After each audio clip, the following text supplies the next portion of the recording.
Now, we all know about the notorious popcorn scheme in movies, but how is it like out here in China? Welcome back to Seoul Quest. Let's talk about movies in China. Is it even worth it to sneak that Snicker bar into your tight, sweaty jean pants? Now, if you wait till the end video, I'll tell you why that's not even a problem out here in China. All right, it is typhoon season in Shenzhen, so we're just gonna record under the bus station right over here.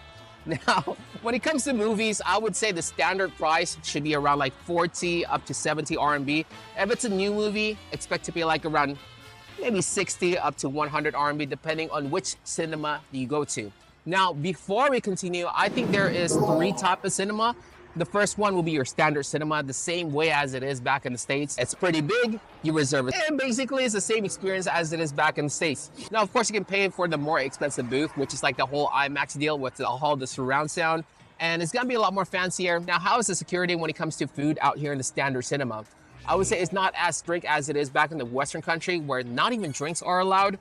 Now, in here, if you bring like Haiti or other kind of small snacks, they're just gonna look and bypass over it. But when it comes to like full-on meal, of course, that's not allowed. But I think the biggest positive when it comes to these type of movies is the in-home snack services. Basically, they're a lot cheaper comparison back in the States, not just through currency-wise, but like it's fairly priced in my opinion. For the next one, I call this the art house or either the bar cinema. Basically, these are just bars that just host vintage movies or either screen some anime screening nights. It's just a place for people to chill and relax and meet up with new people. But the main vibe, the whole ordeal is just for people to chill and relax and talk with each other while the movie is playing in the background. Most of the time, they don't charge for the movie itself, but they just ask the people to buy a drink and then they can sit down.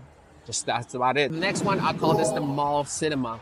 Now, it's not a cinema inside a mall, but the mall itself hosting a cinema outside the mall. Typically, this would happen often during the winter era or either summer, and they would have this big screen in front of the mall and just have seats in front, or either people just lay down on the grass and it's just free movie in general. I think it's a good way for the mall to attract customers and also get business up and running with the minimum amount of cost. Now for the next one, I never really experienced it myself, but this is the luxury cinema. Basically, you have your own personal seat. It's big, nice, and fancy. And you can scan the QR code on the seat to order steak, burgers, or either fancy alcohol. And sometimes they can incline to all the way to the very back and you just lay down with your partner or either with your friends. Of course, the ticket price is gonna be a lot more expensive than the regular movies, but they do provide like luxury service and all that shenanigans. Now, as for the last one is the independent, locally owned movie theaters. Now, this is a term that I made out of my own butt, but I usually see this in training center malls, basically malls that are made for training centers, or are the smaller version of malls that is under apartments. Now, when it comes to this movie theater, of course, things are a lot more cheaper, sometimes even half the price. But unfortunately, new movies are a bit late when it comes to these like locally owned movie theaters. Now, the big positive when it comes to these like locally owned movie theater is that the prices here are a lot cheaper comparison to the regular theater. Maybe you're paying like 30 RMB up to 50 RMB for a movie. And even the popcorn itself is like 10 RMB up to like 30 RMB. Of course, all these positives doesn't come without negative. And that is sometimes these local movie owned theater are not strict when it comes to their rules. And so you can just sneak in a whole bundle of KFC, a whole box of pizza, and then make tons of rustling noises in the middle of the movie.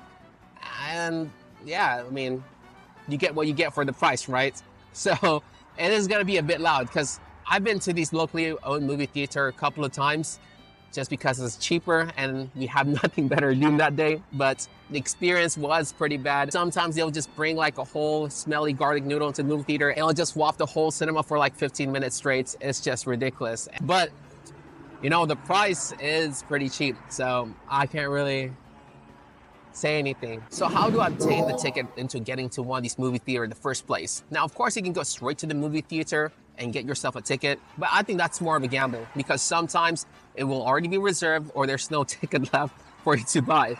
And the best way to do is to reserve online. Not only that sometimes you get discount, but also you can get the best seats and you can pick it on time. Now, I would recommend you use Meituan or either Alipay. I would recommend Alipay just because you can use English and translate to English. It'll be a lot more easier for you. I think that's the whole main gist of the whole movie culture in China. If you have any questions, comment down below. Until next time, Seoul Quest logging out.